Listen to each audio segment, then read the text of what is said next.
Brigade साहब, इस दौरे की बल्कि सियासी लिहाज से भी बहुत अहमियत है, दिफाई लिहाज से भी अहमियत है और एक तरह से एक अलाइनमेंट भी हो रही है इस पूरे रीजन में। मगर इसराइल के हवाले से ये भी तो अमेरिका सऊदी अरब से चाहता है कि इसराइल को तस्लीम किया जाए और उसके साथ ताल्लुकात को बेहतर बनाया जाए। आपके ख्याल में इस नई अलाइनमेंट के साथ अमेरिका इसराइल को कहाँ पर प्लेस कर रहा है ब्रिगेड साहब? देखिए, एक बात बड़ी क्लियर करें, Israel remains a darling of USA, and Israel remain a proxy of USA against Middle East.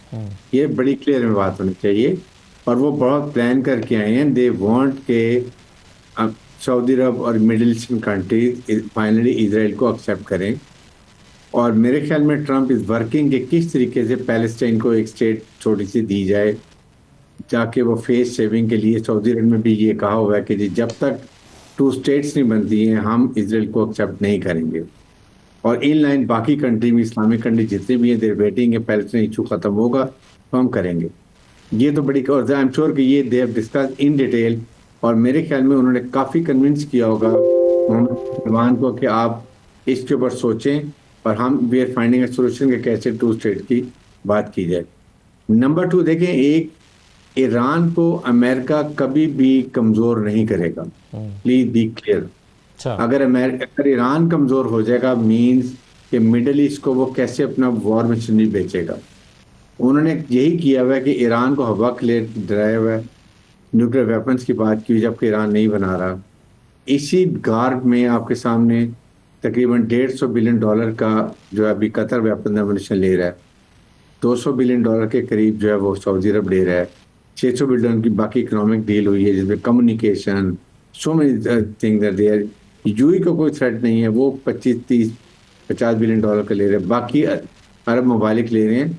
सो आज ईरान को अगर ये न्यूट्रलाइज करते हैं देन ये वो मिडिल ईस्ट कंट्री क्यों वेपन एमुनिशन लेंगे, उनको किससे डर है? इसराइल से तो मुकाबला करना नहीं चाहते हैं, that's end of it. So we should be very clear, yes Iran के न्यूक्लियर वेपन्स को वो कहीं ना कहीं एक हद तक रखना चाहते हैं ऐसे कि थ्रेट भी रहे मिडिल ईस्ट को न्यूक्लियर का, लेकिन ईरान न्यूक्लियर पावर भी ना बने। और इसी गाप में वो दबा के वेपन एमुनिशन हर चीज अपने जो $1-2 ट्रिलियन के देने वेपन एमुनिशन को दे रहा है।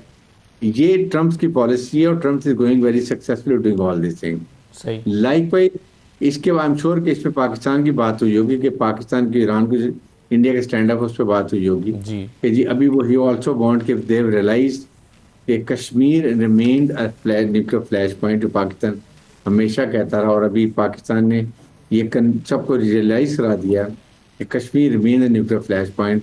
सो अब वो देव रियलाइज कि कहीं ना कहीं इसका हल निकालने की जरूरत है, अदरवाइज ये reason will remain embroiled in the threat of nuclear ये वॉर। और खुदा ना खासा होती है तो ये रीजन को क्या होगा और ग्लोबली इसके क्या इफेक्ट होंगे। तो ये इस वक्त सिचुएशन है। Pakistan has re-emerged as a very professional, then mature, responsible nuclear state with professional and battle-hardened army. ये दुनिया को पता चल गया कि now Pakistan is really a potent force। और ये मिडिल ईस्ट को भी पता चल गया, जो अब मिडिल ईस्ट ज़्यादा हमारी तरफ भी देखेंगे अपने लोगों को भेजने के लिए, ट्रेनिंग के लिए, हेल्प के लिए। जो पहले आहिस्ता आहिस्ता वो कभी इंडिया की तरफ जा रहे थे, कहीं और जा रहे थे, they've come to know what is our professional prowess, like Air Force की, हमारी ground forces की, Navy की। So I think this with it he has come on political then economical। बिल्कुल सही है। और नगमाना साहिबा, पाकिस्तान तो एक बड़ी रिस्पॉन्सिबल न्यूक्लियर स्टेट रहा है और पाकिस्तान के जो एसेट्स हैं और वो हर तरह से साइंटिफिकली भी पूरी तरह से महफूज हैं और पूरे ज़ाहिर है वो पाकिस्तान की जो अप्रोच उसमें रही है हमेशा वो प्रूवन है।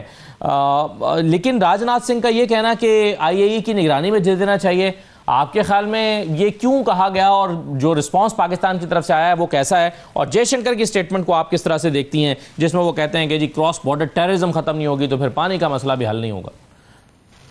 देखिए, सबसे पहली बात तो ये है कि आपने खुद ही कह दिया कि ये एक प्रूवन फैक्ट है और इसको अमेरिका से लेके यूरोप से लेके पूरी दुनिया इस बात को बार बार एक्सेप्ट कर चुकी है।